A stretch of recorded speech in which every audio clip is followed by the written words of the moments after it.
बिस्मिल्लाहिर्रहमानिर्रहीम। मैं हूं अज़हर जावेद और आज वीज़ा डेस्क में हमारे मेहमान हैं बैरिस्टर गुलनवाज खान साहब, जो यहाँ बरतानिया में प्रैक्टिस करते हैं। तकरीबन 3 दहाइयाँ होने वाली हैं और इनका एक बड़ा अबूर हासिल है इनको इमिग्रेशन के मामलात पर। तो इनसे आज जो टॉपिक्स हम डिस्कस करने जा रहे हैं उनका ताल्लुक़ पाकिस्तान से आने वाले लोगों से है और क्या अपॉर्चुनिटीज़ अवेलेबल हैं, किस तरह वो आ सकते हैं, क्या-क्या ख़्याल रखना होगा इमिग्रेशन के हवाले से। तो इस पे आज बात करते हैं। बहुत शुक्रिया बैरिस्टर गुलनवाज साहब आपका। हाँ साहब, आप अभी पाकिस्तान से भी आए हैं, मेरा कोई महीना एक तो रह के आए हैं वहाँ पे। 3 वीक्स। तो आजकल तो दौड़ लगी हुई है, लोग ये कह रहे हैं कि जी पाकिस्तान से बाहर जाने के रास्ते ढूँढ रहे होते हैं। आपको सबसे कॉमन क्वेश्चन क्या मिलता है जब आप किसी से मिलते हैं उधर? उसमें डिपेंड करता है कि जो बंदा आपसे क्वेश्चन पूछ रहा है वो उसका प्रोफाइल या बैकग्राउंड क्या है, क्योंकि हर बंदे की एक्सपेक्टेशन हुँ, वो ऑब्वियसली उसकी अपने मामलात से होती है। अब इसको अगर हम सिंप्लीफाई करें, अगर किसी की मैट्रिक से कम एजुकेशन है तो उसका तो ऑब्वियसली टारगेट तो सऊदी अरब या कुछ ऐसे होगा। लेकिन अगर आप पढ़े लिखे हैं, आइल्स वगैरह किया हुआ है, तो उसमें ऑब्वियसली आपका जो टारगेट है वो हुँ, यूके उसमें हो सकता है, कनाडा हो सकता है, उसमें अमेरिका हो सकता है, depend on your preference and priority.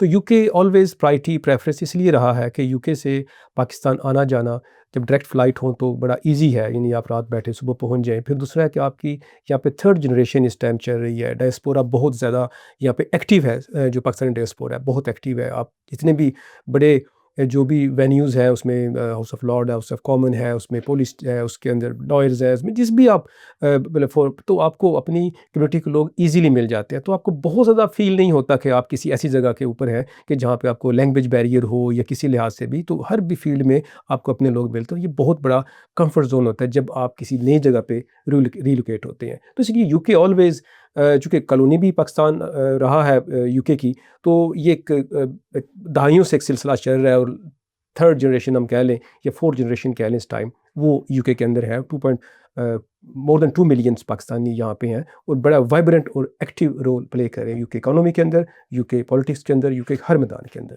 अच्छा गुलनवाज साहब, पाकिस्तान से जो इमिग्रेशन के मामलात हम देख रहे हैं कि यहाँ पे सख्ती भी काफ़ी हुई है, जी। रूल्स भी चेंज हो रहे हैं। लोग आते रहे हैं, आ रहे हैं, बड़ी तादाद में आए हैं। तो इस वक़्त अगर एक कोई अवेलेबल रूट्स हैं यहाँ पे, अगर हम 1, 2, 3 करना जी, जी। चाहें, तो कौन से हैं?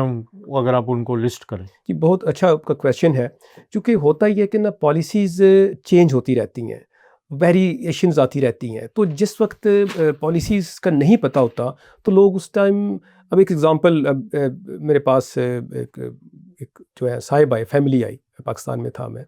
तो उनकी प्लान ये था कि निकाह शादी वगैरह बच्ची की और वो प्लान ये था कि बच्ची का आइल्स हो जाएगा और सारी फ़ी वगैरह देंगे तो फिर बच्चा साथ ले लेगा और वहाँ पे अपनी लाइफ़ स्टार्ट करेंगे और उसके बाद पीएसडब्ल्यू और स्किल वर्कर रूट जिस तरह से भी है। लेकिन उनको जब वो फ़ी वगैरह दे बैठे सारा कुछ, तो पता चला डिपेंडेंसी तो रूट ही ख़त्म हो चुका है। स्टूडेंट के डिपेंडेंट साथ आ ही नहीं सकता। इसी हुँ। तरह केयर के साथ हुआ। तो केयर बारे में सारे मामलात में सब कुछ हो गया, लेकिन जब वो रूट टाइम आया तो उस पे केयर पे डिपेंडेंट ही लाओ। तो जो अप टू डेटेड जो आपके पास कोई बात होगी, उससे आप बहुत सी परेशानियों से, प्रॉब्लम से बच सकते हैं। और उसमें ऑफ कोर्स ये एक सीरियस मामला होता है, जिस जब आप रिलोकेट अपना कंट्री छोड़ के तभी करते हैं when it's very serious. Otherwise कौन छोड़ना चाहता है अपने पेरेंट्स को, अपने माँ-बाप को, सिबलिंग्स को, अपनी जगह को। तो ये चीज़ें मामलात होते हैं। बहरहाल आप जिस भी रूट पे आप क्वालिफ़ाई कर रहे हैं, कंपैटिबिलिटी बनती है, उसी पे कोशिश करें और इसके लिए आपके पास राइट इन्फॉर्मेशन होनी चाहिए और वो राइट इन्फॉर्मेशन आपको राइट लोगों से मिलेगी, ना कि क्वैक से। तो तो इसीलिए तो हम कोशिश करते हैं कि जो राइट लोग हैं, जो हुँ, प्रोफेशनल हैं, जिनकी यहाँ पे इनको अलाउ भी है, उनको लेके आएँ। तो आप गुलनाज खान साहब हमें रूट बताइए। अगर पाकिस्तान में एक बिज़नेसमैन है, वो सियालकोट में है, गुजरांवाला में है, मंडी बहाउद्दीन में है या किसी और कराची, फैसलाबाद में है, वो अगर यहाँ आना चाहता है, उसके लिए कौन-सा रूट अवेलेबल है? जी। इसमें ना जी अभी मैं चूँकि पाकिस्तान था तो मेरा चैम्बर ऑफ कॉमर्स सियालकोट में वहाँ पे एक ब्रीफिंग थी इस टॉपिक के ऊपर किसी लिहाज से। तो चूँकि सियालकोट वैसे भी एक एक्सपोर्ट सिटी है और वहाँ पे एक्सपोर्ट करते हैं, और जिसमें होता क्या है कि स्पेशली सियालकोट फैसलाबाद से जब वो अपनी एक्सपोर्ट करते हैं तो उनको नॉर्मली मिडल मैन के तौर पे वो उनको कुछ कमीशंस देना पड़ती हैं, रेफरेंस फ़ीस देना पड़ती है, और उसके बाद उसके फर्दर टाइम वेस्ट भी होता है। तो चूँकि उनके पास फ़र्स्ट इन्फॉर्मेशन होती नहीं, और जो लोकल एजेंट्स होते हैं उनके पास बड़ी बेसिक्स इन्फॉर्मेशन होती है, स्टूडेंट की होगी, विजिट वीज़ा की होगी या स्पाउस वीज़ा की हद तक, बस इससे ऊपर नहीं। तो ये जो दूसरी फील्ड होती है कमर्शियल जिसको कहते हैं इमिग्रेशन, ये एक निश मार्केट है, ये ऑब्वियसली अब कॉमन नहीं मिलेगी। अब government of UK policies change करती रहती है। अभी जो करंट पॉलिसी है वो बड़ी ज़बरदस्त है स्पेशली बिज़नेस लोगों के लिए। ब्यूटी क्या है इसके अंदर, अब चेंजेस क्या हुई हैं। पहले था कि 200,000 पाउंड आपके पास होना चाहिए एज इंडिविजुअल आ रहे हैं एंटरप्रेन्योर रूट। अगर आपने इन्वेस्टमेंट करनी है 2 मिलियन होना चाहिए। अब वो रूट ख़त्म हो गए हैं। 100 रिप्रेजेंटेटिव था, रूट ख़त्म हो गए हैं। उसके ऊपर अगर आपसे कोई पैसे ले रहा है तो वो बिल्कुल अनफेयर है। अब नया रूट क्या है, इस चीज़ को अंडरस्टैंड करना है स्पेशली बिजनेस कम्युनिटी के लिए। ब्यूटी इसकी नंबर 1 क्या है कि जी आपकी कोई इन्वेस्टमेंट को थ्रेशोल्ड नहीं है। मीन कि कोई आपने 2 लाख 4 लाख या 5 लाख पाउंड यहाँ पे लेके आना रिक्वायरमेंट नहीं है। क्या रिक्वायरमेंट है, वेरी सिंपल, गवर्नमेंट ने कर दिया है कि आपका बिजनेस जो मदर कंपनी है वो पाकिस्तान में हो या उस कंट्री में जहाँ से आप आ रहे हो। अब अगर आपकी कंपनी पाकिस्तान में है और वो बिज़नेस ऑपरेट कर रहा है, प्रॉपर एक वायबल बिज़नेस है, तो वो कहते हैं कि जी आपका अगर ब्रांच अब बनाना चाहते हैं यूके में, मोस्ट वेलकम। उसके लिए क्या प्रूव करना है, नंबर 1 आपका बिज़नेस प्लान, कि आप क्या बिज़नेस, जो आपका बिज़नेस है उसी की आप यहाँ पे रेप्लिका या ऑफिस या सब्सिडरी ऑफिस बनाना चाह रहे हैं, नंबर 1। नंबर 2 कि जो आप पाकिस्तान बिज़नेस कर रहे हैं उसका एक स्ट्रक्चर आपका हो जो कि सेंस बने। फॉर एग्जांपल जो पेमेंट्स हैं आप बैंक टू बैंक कर रहे हो, आपका जो पेरोल के ऊपर स्टाफ है उनका आपके पास रिकॉर्ड प्रॉपर हो, उनके साथ कॉन्ट्रैक्ट आपके प्रॉपर हो। अगर आप इंपोर्ट एक्सपोर्ट कर रहे हैं तो उसके लिए आपके पास उसकी सारी एविडेंस हो, और जो आपकी लीज़ या जो भी आपकी प्रॉपर्टी वगैरह है उसके ऊपर एविडेंस हो। तो बहुत से डॉक्यूमेंट्स आपके वो होते हैं जो वो फिजिकली आपके पास ऑलरेडी अवेलेबल होते हैं, जस्ट उनको शेप अप का प्रॉब्लम होता है, नहीं पता होता। अगर प्रॉपर कंसल्टेंसी अगर आप ले लेते हैं प्रॉपर क्वालिफाइड लॉ फर्म से, तो वो आपको इसका प्रॉपर आपको गाइडलाइन दे देंगे, और अब बड़ा इजी है कि आप अपना ऑफिस बहुत ही कम पैसों में यूके के अंदर एक इंटरनेशनल मार्केट में आ सकते हैं। 1 नंबर 2 इसके अंदर जो खूबसूरती है वो ये है कि आप अप टू 5 लोगों को अपने साथ लेके आ सकते हैं। उस बिज़नेस का जो आप यहाँ ब्रांच बनाएंगे, global business mobility scheme, GBM scheme कहते हैं, तो अप टू 5 लोगों को आप यहाँ पे लेके आ सकते हैं। और ये वो 5 लोग फर्दर आपने लेके रिक्रूट करने हैं तो आप लोकल भी रिक्रूट कर सकते हैं। अब वो 5 लोग कौन होंगे, उनकी रिक्वायरमेंट्स क्या होंगी, ये एक अलग से एक सारा सिनारियो है। जब हम टेलर मेड एक एडवाइस देते हैं, वो बिज़नेस टू बिज़नेस वेरी करता है। फॉर एग्जांपल आप एक्सपोर्टर हैं, आपका हौजरी में है, या आपका वहाँ पे स्पोर्ट्स है, या आपका textile, whatever the business you have, या आप रियल एस्टेट बिज़नेस है, या कोई भी बिज़नेस जो स्केलेबिलिटी जिसके अंदर पॉसिबिलिटी है, और उसकी ब्रांच ऑफिस या सब्सिडरी ऑफिस यहाँ आप बनाना, उसके लिए बाय ऑफिस नहीं करना, रेंट आउट कर सकते हैं आप, या आप उसकी सर्विस ऑफिस ले सकती हैं, उसकी भी कोई पाबंदी नहीं है। जो बिज़नेस प्लान आपने देना है उसी को आपकी एक्सपेक्टेशन वही होगी, उसी बेस के ऊपर यहाँ पे गवर्नमेंट ऑफ यूके जो कंपनी हाउस है वहाँ पे अलग से रजिस्ट्रेशन होती है, अलग से लाइसेंस मिलता है ओवरसीज़ बिजनेस का। उस लाइसेंस जो मिलता है वो मिलता है मदर कंपनी जो पाकिस्तान बेस है। अब वो जब लाइसेंस हो तो ऐसे जैसे यूके वाला जो बिज़नेस यहाँ पे स्पॉन्सर लाइसेंस है, इससे आप एग्जाम्पल के तौर पर कह रहा हूँ, तो वो लाइसेंस मिलने के बाद अप टू 5 लोगों को यहाँ पे लेके आ सकते हैं। अब वो जो 5 लोग होंगे उनके लिए बेसिक जो शराइत हैं उनमें से एक ये है वो सीनियर लेवल हो। नंबर 2 वो जो एप्लीकेंट है जिसको कंपनी ने, मदर कंपनी ने रिक्रूट करने जा रही है, वो लीस्ट 1 ईयर से काम कर रहा हो, और प्लस उसकी सैलरी थ्रेशोल्ड, और प्लस वो उसी कंपनी के लिए काम करेगा। ये नहीं होगा कि वो बंदा उस कंपनी के लिए रहा है लेकिन किसी और के लिए काम, ऐसा नहीं, वो आप ही की कंपनी के लिए काम करेगा। इस तरह से आप पाकिस्तान में रहते हुए अपने आप को एक्सपैंड कर सकते हैं, आप पाकिस्तान की खिदमत बेहतर तरीके से कर सकते हैं, अपनी एक्सपोर्ट बढ़ा सकते हैं। इस स्कीम को क्या कहते हैं? GBM, global business mobility scheme. तो इसके तहत जो शख्स आएंगे, जो ओनर है बिजनेस का, उनको कितनी देर का वीज़ा मिलेगा और क्या उनके साथ शराइत होंगे इसके? इस पे जी जो चूँकि ये स्कीम है specially design for businesses, not for individuals. ये बिज़नेस के लिए स्कीम है, तो बिज़नेस को ही लाइसेंस मिलता है और वो बिज़नेस ही रिक्रूट करता है और वही स्पॉन्सर करता है जो मदर कंपनी होती है। ठीक है जी, सियालकोट की एग्जांपल दी हमने या फैसलाबाद की। तो इस पे जो वीज़ा स्टार्ट का मिलता है वो मिलता है 2 ईयर्स का, अपनी फैमिली को लेके आ सकते हैं। अब 2 इयर्स का होगा उसके अंदर। उसके बाद फिर सिनारियो ये पीआर को लीड नहीं करेगा, लेकिन 2 इयर्स अगर मामला ठीक चलते हैं तो उसके अलावा फिर दोबारा से यहाँ से एक्सटेंशन नहीं होनी, दोबारा जाकर फिर एंट्री क्लियरेंस, या फिर कंपनी किसी और को वहाँ से ये एक ओल्ड रजीम था, इसको कहते थे इंट्रा कंपनी ट्रांसफ़र। इंडिया से मैंने बहुत काम किया इंट्रा कंपनी ट्रांसफ़र में। उसमें क्या होता था कि एक ऑफिस यूके में है और एक ऑफिस उस कंपनी का इंडिया में, फॉर एग्जांपल टाटा या for example number of other businesses. तो वो क्या करते थे, वो ना अपने एम्प्लॉयज़ को एक्सचेंज करते रहते थे। वो लीड टू सेटलमेंट नहीं होता था, तो वो टेम्परेरी अरेंजमेंट हुआ करता था। तो 6 month, 1 year, 2 year, what ever the contract, तो वो फिर एक अरेंजमेंट होता था। तो उससे ये डिफरेंट अरेंजमेंट किया गया।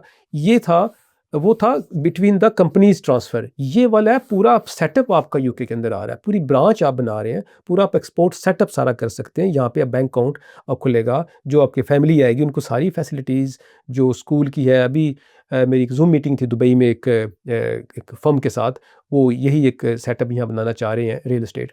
तो उनको वो ये कह रहे थे कि जी क्या हमें एनएचएस की फैसिलिटी या क्या हमें जो स्कूलिंग है हमारे बच्चों को जो डिपेंडेंट्स उनको होगी। ऑफ कोर्स, क्योंकि जब आप एनएचएस फीस पे करते हैं, कोई भी जो आप वीज़ा यहाँ पे आते हैं जो मोर देन 6 मंथ होता है, तो वो विजिटर नहीं रहता, वो डिफरेंट कैटेगरी हो जाती है। तो वहाँ पे एनएचएस पे करते हैं। Whenever you have paid NHS, of course automatic आपका वो राइट बन जाता है। बाकी जो आपके बच्चे जो डिपेंडेंट होंगे उनको स्कूलिंग और बाकी सारी फैसिलिटीज अवेलेबल होंगी। कंपनी सेटअप कैसे की जा सकती है? क्योंकि बाहर जो लोग बैठे हैं, आप जैसे आपने शुरू में भी कहा, उनके पास इन्फॉर्मेशन बहुत कम होती है, तो वो वहाँ पे बैठ के कैसे कंपनी सेटअप करेगा? इसका तरीकाकार बड़ा सिंपल है जी, कि आप यहाँ पे एक लॉ फर्म को, फॉर एग्जांपल हमारी फर्म है एडिसन एंड खान सॉलिसिटर्स, तो अब किसी लॉ फर्म को जो कि अप्रूव्ड हो, ऑथराइज्ड हो गवर्नमेंट के साथ डील करने में, आप उनको इंस्ट्रक्ट करते हैं।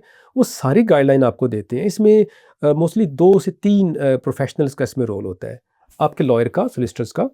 फॉर एग्जांपल हम इसमें आपको हेल्प कर सकते हैं। नंबर 2, अकाउंटेंट्स आपका बिजनेस प्लान बनाने में आपकी हेल्प कर सकते हैं, कंपनी फॉर्मेशन में हेल्प कर सकते हैं। तो ये अकाउंटेंट्स का रोल है। तो यही मेजर। तीसरा एचआर जो है मेनली वो आपका ही जो कंपनी है वही एचआर इसमें, या आपका अकाउंटेंट इसमें काफ़ी वाइटल रोल प्ले कर सकता है। तो अकाउंटेंट और लॉयर का मेन रोल होता है, एक्चुअली मेन लॉयर के रोल होता है, क्योंकि उसी ने अकाउंटेंट को आगे असाइनमेंट सारी जो है ना वो गाइडलाइन देनी होती है। अच्छा बैरिस्टर साहब, ये तो चले हो गया एक बिज़नेस का, और कौन सा रूट है जो ख़ास तौर पे अभी वर्क वीज़ा के वाले से चीज़ें आई हैं, उसमें भी कोई चेंजेस आ रही हैं? तो एक पढ़ा लिखा शख्स, जैसे अभी चेंजेस आए उसके बावजूद 5 साल का रूट बरकरार रखा गया, जिनकी सैलरीज़ की हद है, उन बल्कि 3 साल में कर रहे हैं, जी, तो जी। उसमें ज़रा थोड़ा-सा बताइए क्या इसमें जी एक प्रोफ़ेशनल जो एक सीनियर लेवल पे बैठा है, वो कैसे आ सकता है? जो सीनियर लेवल बंदा है उनकी तो डिमांड ऑब्वियसली वर्ल्ड में हर जगह ही होती है, वो तो खुद चूज़ करते हैं कि उन्हें क्या करना है, कैसे करना है। अब इसमें जो चेंजेस आई हैं कि अभी जो लो स्किल या मीडियम स्किल लोग हैं उसके लिए आउट ऑफ कंट्री परमिट्स नहीं है। केयर वर्कर्स तो वैसे ख़त्म हो गया आउट ऑफ कंट्री। तो जो बाकी जो हैं, जैसे फॉर एग्जांपल बेसिक स्किल्स थी कि जूनियर लेवल जॉब्स वगैरह, वो अब नहीं है। तो अब कोई भी जो परमिट होना है वो होना आरक्यूएफ लेवल 6 और अबव। आरक्यूएफ लेवल 6 और अबव क्या होता है कि ऐसी स्किल्स जिसके लिए ग्रेजुएशन या मास्टर लेवल की डिग्री, ठीक है जी, रेगुलेटरी फ्रेमवर्क जो होता है क्वालिफाइड, तो उसका लेवल 6 मीन कि आपके पास जो जिस जॉब के लिए आप आना चाह रहे हैं उसमें ख़ास एक्सपर्टीज़ रिक्वायर्ड हो, मैनेजरियल लेवल हो, तो वो एक होना चाहिए नंबर 1। उसमें बेसिक चीज़ें हैं, ऑफ कोर्स आप इंग्लिश टेस्ट जो है वो आपका B2 करने जा रहे हैं। उसकी जो दूसरा है कि जो टाइम ऑफ सेटलमेंट है वो इंक्रीज़ हो जाएगा। आपने ये बातें ऑब्वियसली सुनी होंगी, हमारे पिछले इंटरव्यू जो पिछला वीलॉग था उसमें आप वो डिटेल सुनेंगे तो आपके सामने आ जाएगा। लेकिन उसमें एक्सेप्शंस हैं। एक्सेप्शन क्या है कि अगर आपकी सैलरी थ्रेशोल्ड 50,000 से अबव है, तो उस सूरत में आपको 10 साल सेटलमेंट रूट पर वेट नहीं करना। उसमें फर्दर एक्सेप्शंस हैं, आपको कम्युनिटी वर्क करते हैं या आप उसमें कुछ और उन्होंने कुछ उसमें कुछ दिए हुई हैं डिटेल के अंदर, वो हम एक अलग टॉपिक हम जो डिटेल में डिस्कस कर चुके हैं, यहाँ पे नहीं करने जा रहे। तो उससे आप अपने परमिट को 10 साल की बजाय आप उसको 3 साल, 5 साल, 7 साल, डिपेंड ऑन कि आप कौन सी टिक्स आप करते हैं, तो आप उसको टाइम को रिड्यूस कर सकते हैं। The ball is in your hand. तो अगर आप एक्टिव हैं और प्रोफेशनल हैं, अपने काम में आपकी ग्रिप है, आप एक्टिव बंदे हैं, तो डेफिनेटली आप इन एडवांटेजेस को आप बिल्कुल अवेल कर सकते हैं। शोर ये पड़ा हुआ है पाकिस्तान में जी, यूके ने वीज़े बंद कर दिए हैं, तो उस प्रोपेगेंडा यहाँ ये जो एक सोशल मीडिया का ट्रेंड चल जाता, पता होता नहीं है, बात कर रहे होते हैं, तो आप क्या कहेंगे? क्योंकि ये अभी जो आपने ये बात की 50,000 प्लस सैलरी और ये भी सुना है कि जो 125,000 सैलरी वाले हैं उनको तो 3 साल में वो वेरी क्विक, कार्ड ये ऐसे ही ऐसे ही बिल्कुल हम्म ऐसे है। हमने बल्कि लास्ट वीक लॉग में हमने बड़ी हम्म डिटेल से इस टॉपिक के ऊपर बात की थी। तो ये जो पहले है कि ये जो अभी जो एक रूटीन मामले में तो फिर आउटकम भी रूटीन ही आएगी। तो अगर आप एक्सेप्शनल हैं और आप समझते हैं, कॉन्फिडेंस है, तो आप अपनी सेटलमेंट को 10 साल से 3 साल के ऊपर लेके आ सकते हैं। डिपेंड करता है कि आपकी सैलरी थ्रेशोल्ड क्या है और आप जिस एम्प्लॉयर के साथ हैं किस तरह से आप काम कर रहे हैं। दूसरी अभी एक और खूबसूरत बात यह है कि आप सेल्फ एम्प्लॉयड ख़ुद को रजिस्टर्ड करवा सकते हैं, लेकिन there is a cap of hours. आप कंपनी रजिस्टर करवा सकते हैं, there is a cap of hours. तो पैरामीटर्स हैं, as far as you know information आप बहुत कुछ कर सकते हैं, लेकिन उसके लिए ज़रूरी है कि क्वैक्स के पास नहीं, आपने क्वालिफाइड लोगों के पास जाना है ताकि आपके पास अप टू डेट इन्फॉर्मेशन आ सके। अच्छा बैरिस्टर साहब, पाकिस्तान में फ्रॉड भी बहुत होता है। आप गए हैं, होके आए हैं, लोग पैसे ले लेते हैं और फिर उसके बाद वो मिलते भी नहीं हैं।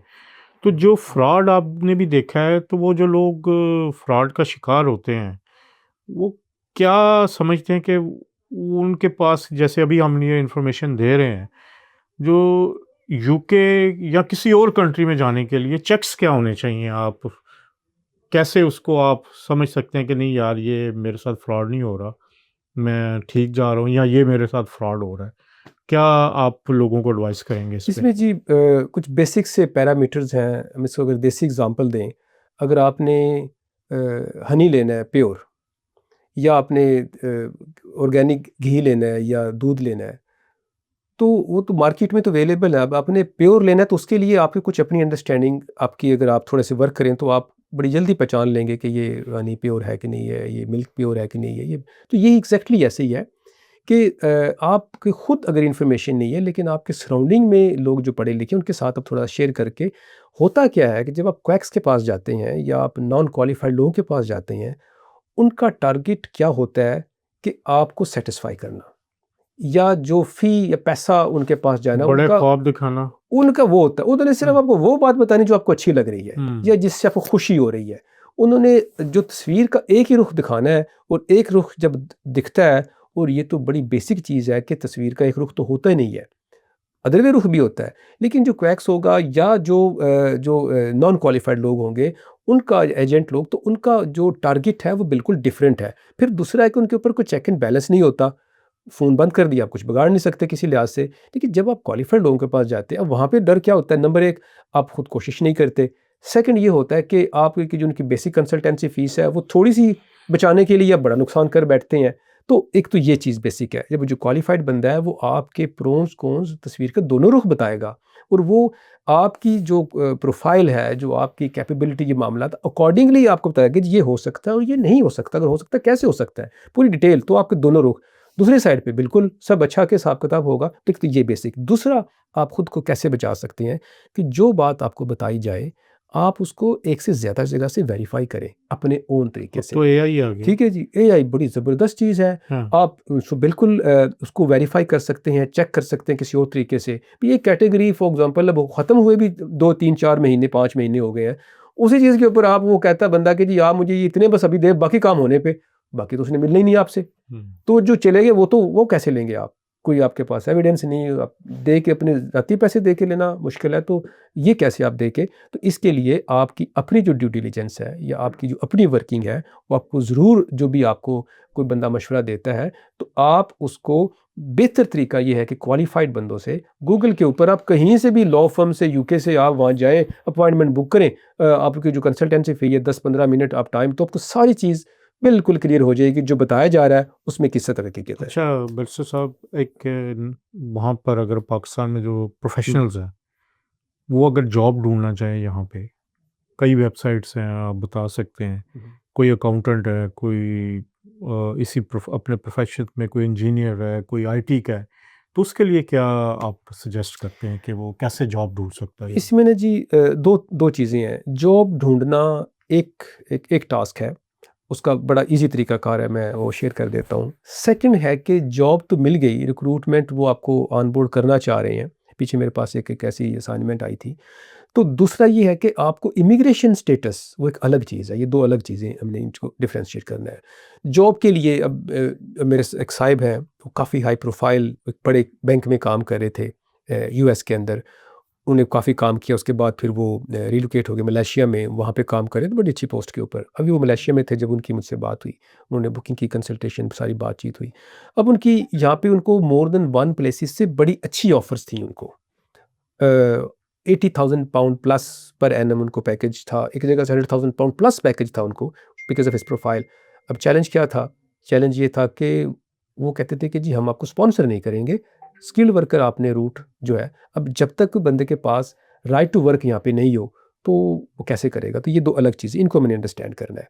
तो जॉब अगर आपने ढूँढनी है, ऐसा हो सकता है कि जो आपको जॉब ऑफ़र कर रहे हों, जैसे एनएचएस है, वो अगर जॉब ऑफ़र करता है, तो साथ में वो आपको परमिट या वो स्पॉन्सर भी देते हैं, चूँकि उनके पास लाइसेंस होता है। बहुत से ऐसे स्पॉन्सर जिन पर लाइसेंस नहीं होता। अच्छा, कैसे ढूँढनी है? कुछ वेबसाइट्स हैं, आप उनको गूगल कर सकते हैं।